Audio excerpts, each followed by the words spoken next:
Buongiorno, le principali notizie. A Catania scommesse online e criptovalute, sequestro milionario all'ex collaboratore di giustizia Fabio Lanzafame, vicino alle famiglie mafiose dei Santa Paola Ercolano e dei Cappello Bonaccorsi. Maxi operazione dei carabinieri tra Italia, Regno Unito e Germania in provincia di Catania, la base logistica di una delle organizzazioni, scoperti scavi clandestini e traffico di reperti archeologici, 45 le misure cautelari. A Gela, incendio doloso all'Alba Macchitella, il nuovo fast food Zangaloro pronto all'apertura è stato completamente distrutto dalle fiamme, pesanti i danni e 14 assunzioni sfumate. A Palermo la tappa siciliana dello sciopero generale indetto dalla CGIL contro la manovra di governo. Sfilano in 15.000 tra lavoratori e pensionati e dicono non arriviamo più a fine mese.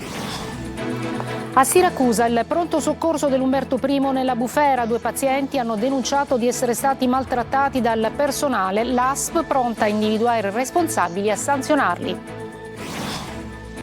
Il mistero dei bronzi di Riace, arrivano nuove conferme all'ipotesi siciliana che vi abbiamo anticipato, secondo cui le statue sarebbero state rubate al largo di Augusta in un'operazione di archeomafia. Nel pomeriggio a Siracusa la presentazione dei risultati di una ricerca scientifica. Calcio, Palermo in campo stasera al Barbera contro la Sampdoria. Rosanero a caccia della terza vittoria consecutiva. Inzaghi non cambierà formazione. Ancora il calcio, il Catania domenica va in trasferta a Potenza per allungare la striscia positiva. Toscano ritrova Di Tacchio, dopo la squalifica recupera Donnarumma e Pieraccini che potrebbero partire dalla panchina.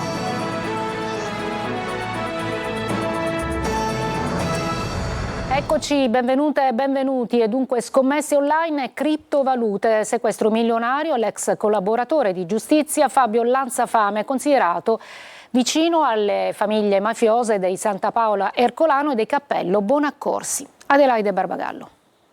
C'è perfino un'ala di un palazzo storico nel pieno centro dell'isola di Ortigia a Siracusa. In tutto 89 immobili in Italia, in Sicilia anche a Catania e Romania. Soldi, attività commerciali in Italia e all'estero, attive nel settore dei giochi e delle scommesse, tra i beni sequestrati a Fabio Lanzafame, già collaboratore di giustizia. La Guardia di Finanza di Catania ha messo sotto sequestro un patrimonio da oltre 40 milioni di euro. Siracusano, residente in Romania, è noto come il pentito delle scommesse. Lanzafame, ritenuto vicino alla famiglia mafiosa Santa Paola Ercolano e al clan Cappello Bonaccorsi, avrebbe accumulato beni e attività grazie a un articolato sistema illecito legato al settore dei giochi online, delle scommesse e del riciclaggio internazionale. Condannato nel 2020 e nel 2022 alla pena complessiva della reclusione di circa 7 anni, le inchieste ne avevano evidenziato la spiccata pericolosità sociale.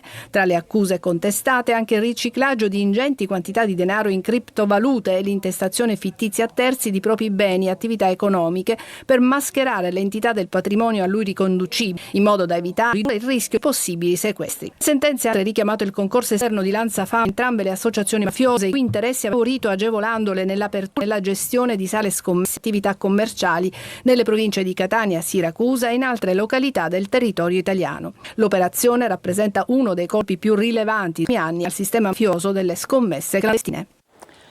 C'è questa maxi operazione dei carabinieri tra Italia, Regno Unito e Germania in provincia di Catania, una delle basi logistiche dell'organizzazione, scoperti scavi clandestini e traffico di reperti archeologici. Sono 45 le misure cautelari. Eva Spampinato. I tombaroli l'avevano capito, la cultura rende e anche molto, parliamo di almeno 17 milioni di euro, il valore stimato dei 10.000 reperti archeologici sequestrati dai carabinieri in un maxi blitz internazionale tra Italia, Regno Unito e Germania, beni sufficienti ad aprire uno dei più importanti musei del paese. Dico 10.000 pezzi, tutti importanti, importantissimi.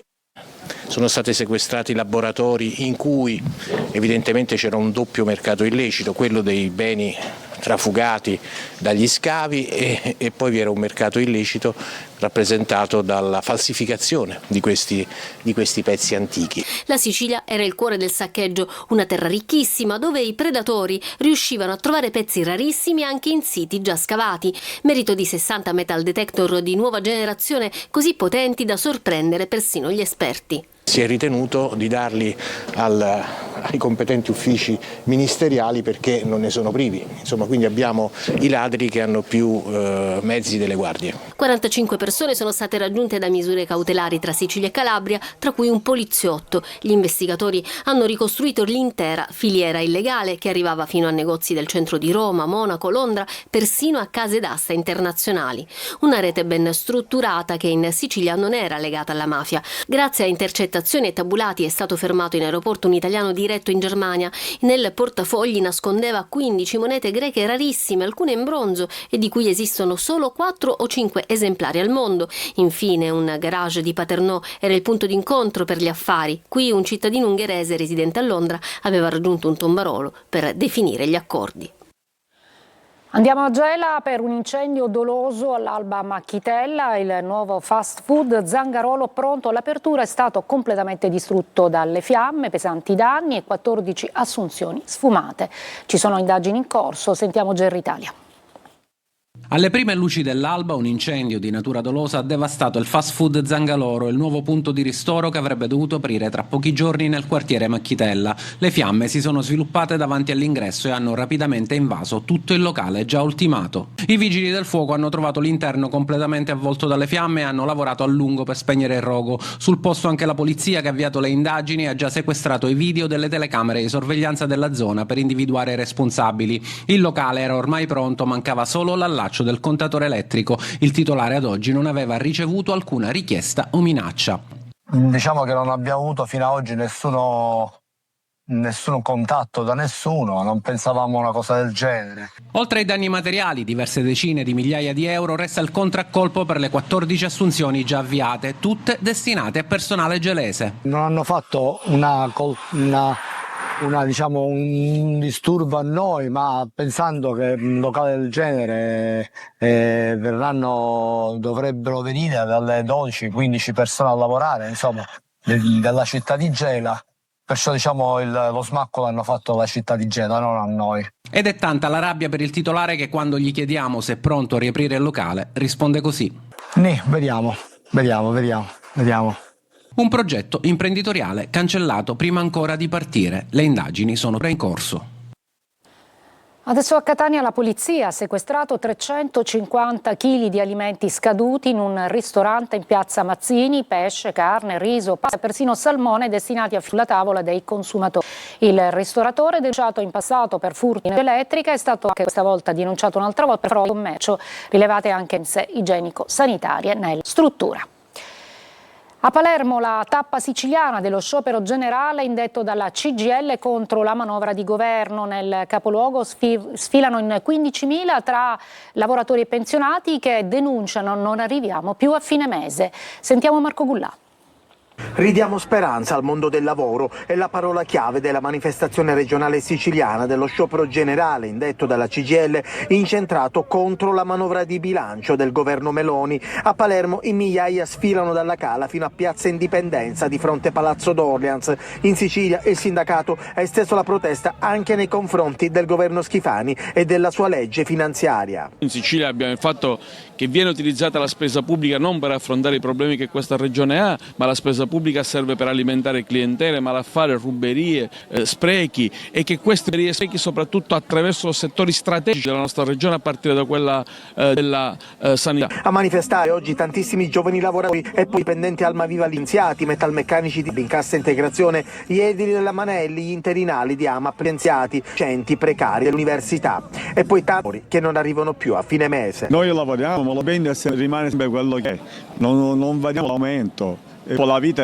va sempre aumentando e cade, giustamente ci troviamo per questo motivo. A sfilare anche moltissimi pensionati. Abbiamo la difficoltà di poter arrivare a fine mese con le pensioni scarse che abbiamo, ma siamo arrabbiati per il fatto che in questa legge di bilancio il governo sta stanziando qualcosa come 23 miliardi di euro per gli armamenti, per le spese militari, sottraendo risorse ai pensionati e sottraendo risorse anche al lato sociale.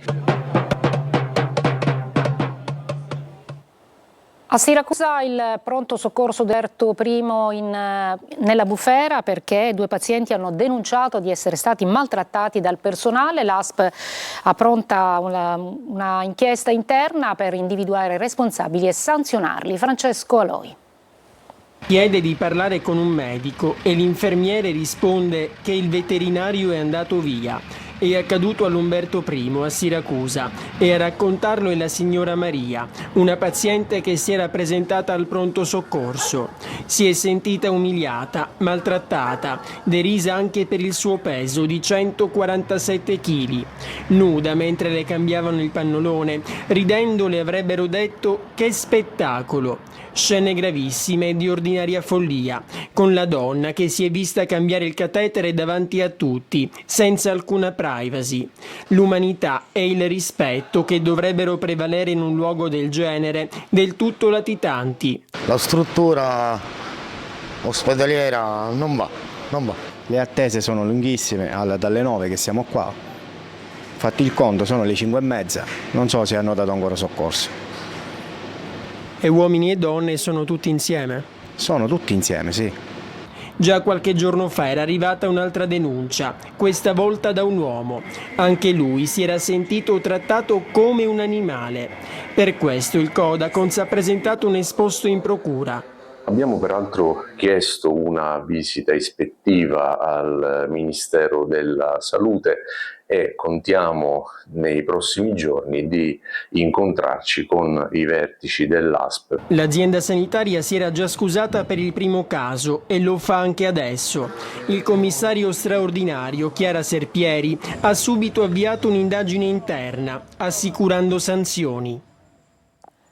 Ci fermiamo una breve pausa e poi ci occuperemo del mistero legato ai bronzi di Riace.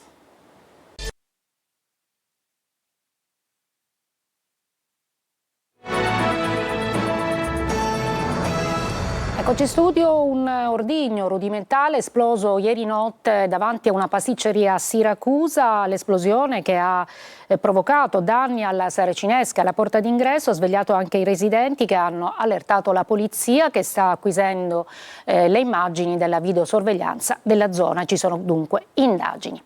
Adesso ci occupiamo del mistero dei bronzi di Riace. Arrivano nuove conferme all'ipotesi siciliana che vi abbiamo anticipato, secondo cui le statue sarebbero state rubate al largo di Augusta in un'operazione di archeomafia. Nel pomeriggio a Siracusa la presentazione dei risultati di una recente ricerca scientifica. Sentiamo Lorena Dolci. Prima di essere esposti in questa stanza climatizzata al Museo di Reggio Calabria, su un piedistallo a prova di terremoto con tutte le cautele per non essere danneggiati, i bronzi di Riace ne hanno viste e passate di tutti i colori. Le loro disavventure sono ricostruite nel libro di Anselmo Madeddu, che riscrive 50 anni dopo la storia ufficiale. Scoperti nel 72 sui bassi fondali di Riace, ma adagiati da 2000 anni in fondo al mare di Augusta, dove furono scoperti e trafugati da archeotrafficanti. Un mistero svelato pezzo dopo pezzo da nuovi testimoni, riscontri incrociati ed una ricerca scientifica che vi abbiamo anticipato con una serie di puntate speciali. Appena recuperati, emersi dal mare, i bronzi vennero nascosti in fondo al fiordo di Brucoli, in una delle tante grotte che ci sono vicino all'antico lavatoio. Da qui vennero spostate più volte in diversi nascondigli della zona, quindi ributtate in mare e recuperate ancora per essere imbarcate verso la Calabria. Lo raccontano alcuni testimoni. Quante statue ha visto lei? Allora, fino a 3 le ho contate, però sotto le coperte c'erano anche forme di leoni. I bronzi erano stati pescati a Brucoli. Dettomi da colui il quale ha diretto tutto il trasporto verso la Calabria, dove poi hanno venduto. Tutto il resto sono rimasti questi 2. Da ultimo lo studio che prova scientificamente che i bronzi per lo stato di conservazione non possono essere rimasti nei bassi fondali di Riace ma tra i fanghi di Brucoli e che l'argilla usata per saldare i vari pezzi proviene da una cava del Siracusano, un mistero lungo 57 anni che forse è vicino alla soluzione. Breve pausa e poi la pagina del calcio con Palermo e Catania.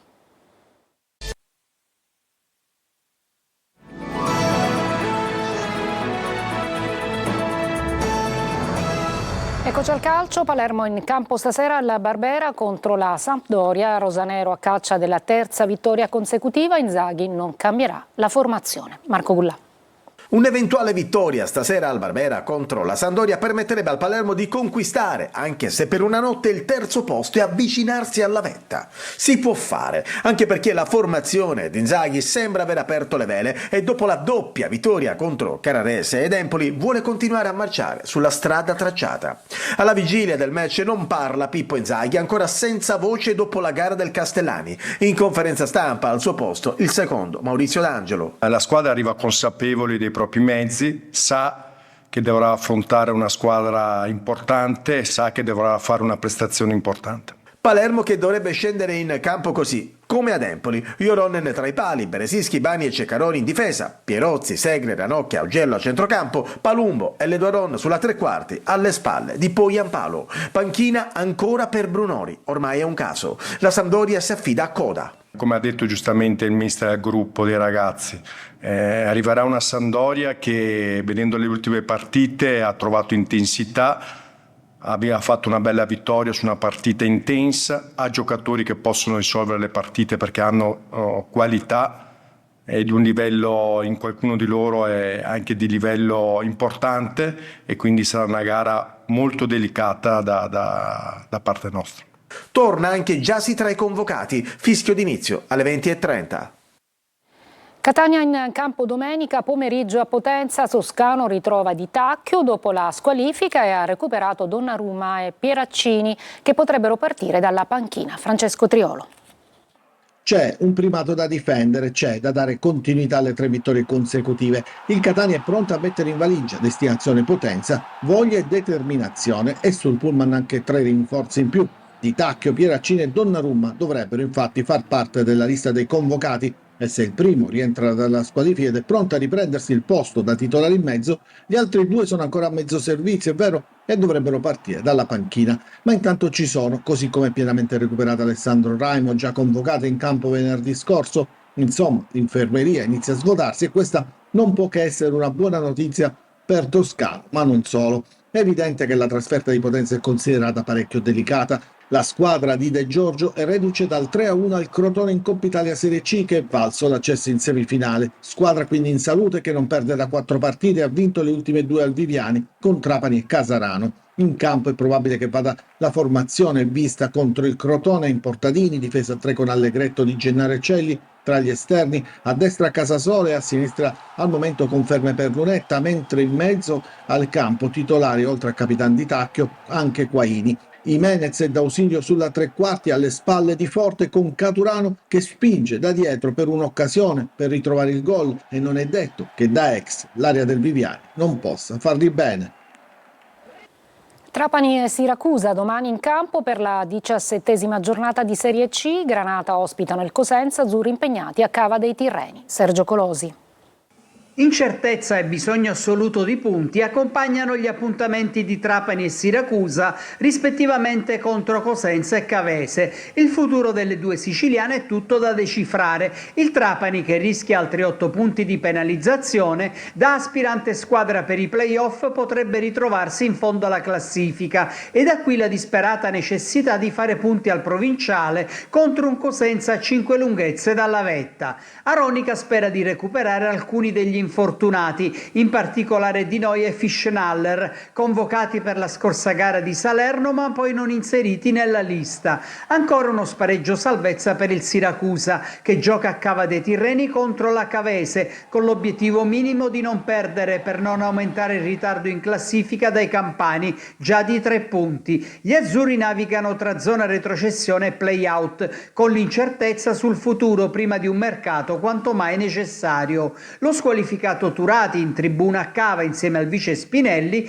dovrà fare a meno per lo stesso motivo di Bonacchi e Candiano, ma ritrova Puzzone e Molina. Oggi, dopo il TG, torna l'appuntamento con preview condotto da Marco Carli. Il prepartita fra Potenza e Catania, le ultime news, l'analisi tattica e le probabili formazioni. Spazio anche alle altre formazioni siciliane di Serie C, agli impegni dell'Orizzonte nella Champions femminile e di pallanuoto e della Meta nel futsal. Dunque vi lascio a preview con Marco Carli, io mi fermo qui, la prossima edizione alle 19. Grazie per l'ascolto e buon pomeriggio.